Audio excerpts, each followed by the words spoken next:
Aujourd'hui, nous abordons la question de l'importation, notamment avec la problématique liée à l'approvisionnement en bétail pour la Tabaski 2025 en Côte d'Ivoire. Okay. Déjà, que faut-il comprendre exactement par importation?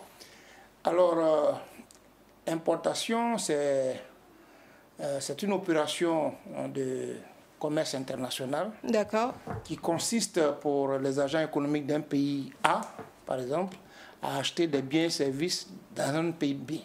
Donc, c'est une opération transfrontalière.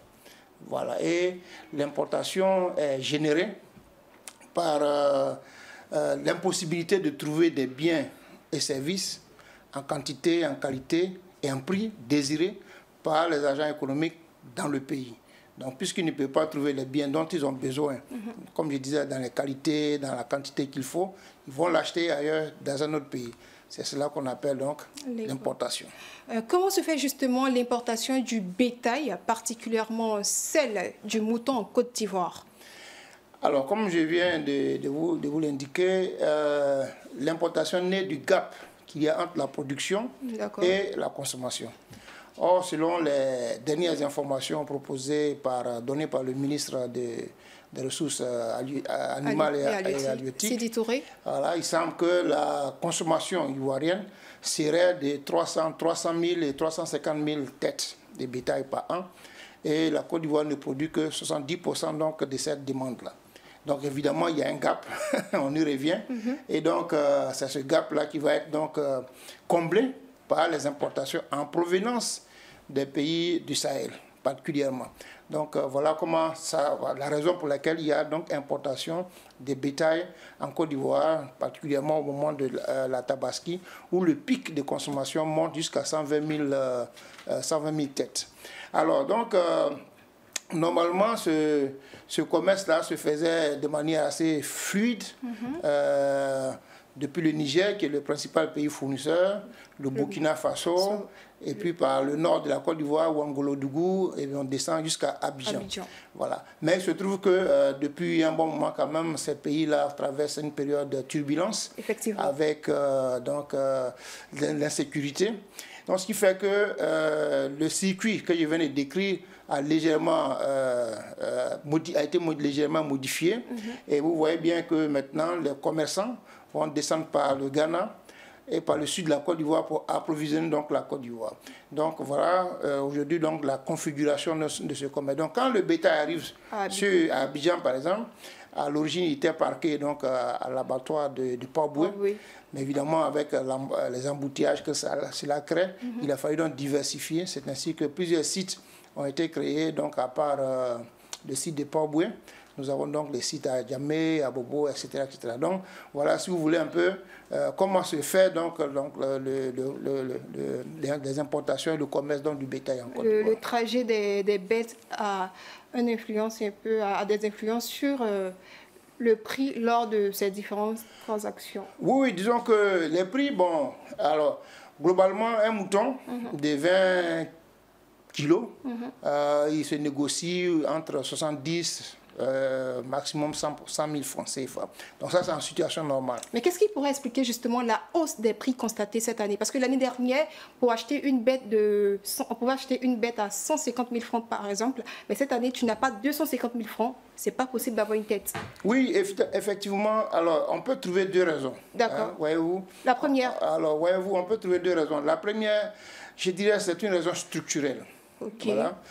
C'est l'effet naturel de l'offre et de la demande. Vous avez un événement qui est la Tabaski, qui va donc faire monter la demande en bétail. Bien évidemment, malgré toutes les structures qu'on va mettre en place, la demande, étant donné que la demande est forte, l'offre peut rester insuffisante. Donc, cela va créer donc ce gap-là entre la demande et l'offre et ça peut justifier donc les prix. Donc, cette augmentation des prix, je dirais, elle est un peu structurelle. Et on peut, comme vous l'avez vu, comme vous l'avez dit, ça se constate chaque année parce que c'est vraiment structurel.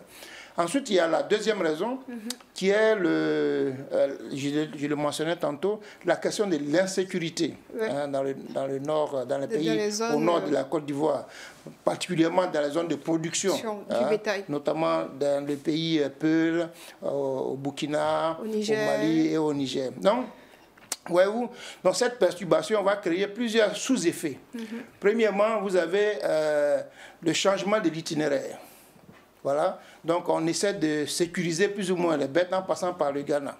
Donc, or, le circuit est plus long, vous comprenez. Donc, ça va avoir une incidence sur le prix.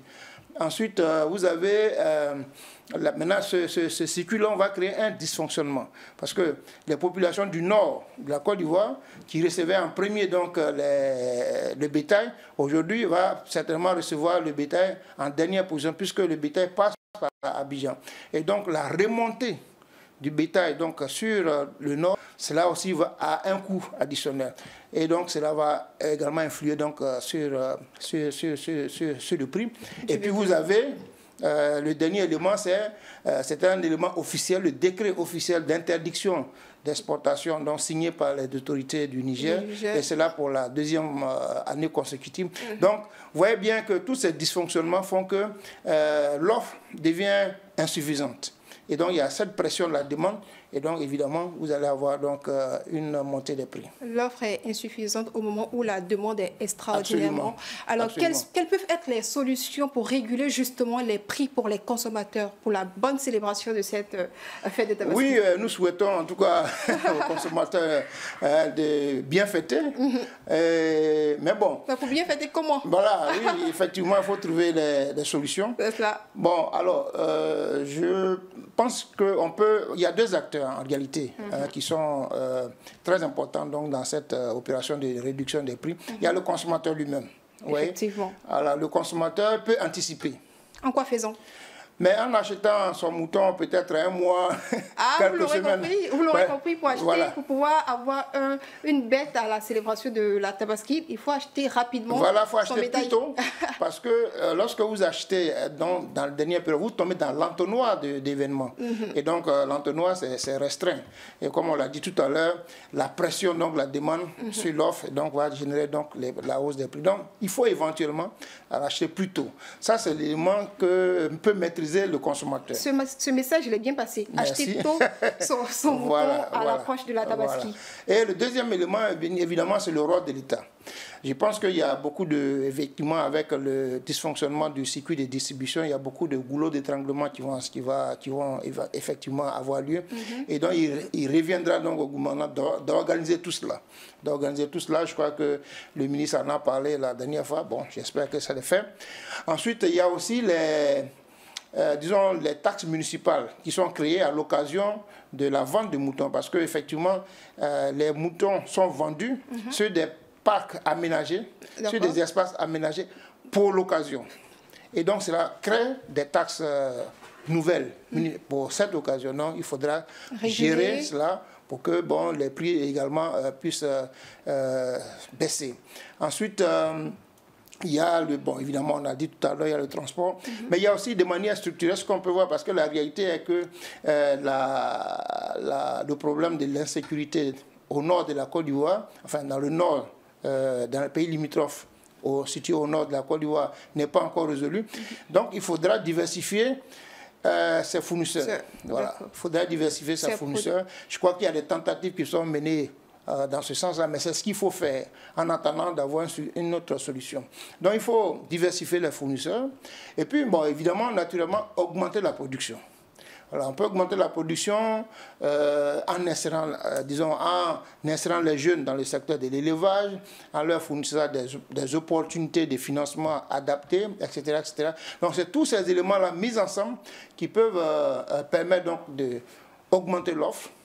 Et donc, évidemment, lorsque l'offre sera en harmonie avec la demande, vous aurez donc des prix relativement plus bas. Ok. Alors, Monsieur Guillaume, je rappelle que vous êtes également auteur. Alors, qu'est-ce qui vous a motivé particulièrement à écrire cette œuvre ? Économie pour tous. Merci. Alors, économie pour tous, effectivement, c'est un peu ce que nous sommes en train de faire en ce moment-là. Discuter des questions économiques. Discuter des questions économiques pour les mettre à la disposition de chacun. Parce que, vous savez, tous les actes que nous posons chaque jour, ce que la ménagère pose, ce que le cadre pose, ce que le directeur, le président pose, sont des actes économiques. Donc, il est naturel que nous comprenions le sens de ces actes-là. Donc c'est pour ça que j'ai écrit ce livre et qui est structuré en 4 parties. Premièrement, nous avons donc les ménages, donc vous et moi. Alors c'est quoi un ménage? Qu'est-ce qu'il fait? Comment il gagne ses revenus? Comment peut-il gérer ses revenus? Donc dans l'intérieur de ce livre-là, j'ai créé des mécanismes de gestion. Il y a également un tableau. Voilà, un tableau. J'ai créé le concept même du compte d'exploitation du ménage. J'ai également créé le concept du compte de bilan du ménage. Donc c'est des choses qu'on ne trouve pas régulièrement. Donc que j'ai créé et j'ai mis à disposition donc, des lecteurs de ce livre-là. Ensuite, les entreprises. Bon, les entreprises, quel est le rôle des entreprises? Quel apport l'entreprise apporte donc à l'économie? L'entreprise est la machine de distribution de revenus dans une économie. Ça, il faut le montrer pour que les gens le sachent. Ensuite, il y a l'État. L'État, donc, qui gouverne tout le monde, la macroéconomie, etc. Donc, quelles sont les politiques publiques? Et dans le livre, vous verrez que, bon, généralement, il y a 2 types de politiques publiques. Il y a la politique budgétaire ou fiscale, donc ce qui en ce qui concerne dans les dépenses, la collecte des impôts, des taxes, etc., etc. Et comment l'État dépense cet argent? Quels sont les projets? Comment il dépense cet argent? Ensuite, la politique monétaire. Donc, comment on crée la monnaie, comment on met la monnaie à disposition des agents économiques. Vous voyez? Donc, et puis ensuite, comment le citoyen peut juger même l'action de l'État. Donc, j'ouvre des mécanismes comme ça qui permettent donc aux citoyens d'être vraiment un homme, disons, informé. Énormément de techniques dans cette... Énormément de pouvoir gérer. Aujourd'hui, en Côte d'Ivoire, il y a un concept qui est apparu récemment dans le milieu politique, on parle de IDH. Mais depuis 2019, au moment où j'écrivais ce livre-là, j'avais déjà parlé de ce phénomène, j'avais décrit comment c'était calculé et comment on pouvait le calculer, comment le citoyen lambda pouvait le calculer et quel est l'impact que ça pouvait avoir donc, sur la gestion économique d'un pays. Donc voilà un peu les raisons pour lesquelles j'ai écrit ce livre-là. Merci M. Guillaume pour toutes ces précisions. Je rappelle que vous êtes économiste, par ailleurs auteur du livre Économie pour tous, que vous venez d'expliquer en quelques mots sur notre plateau.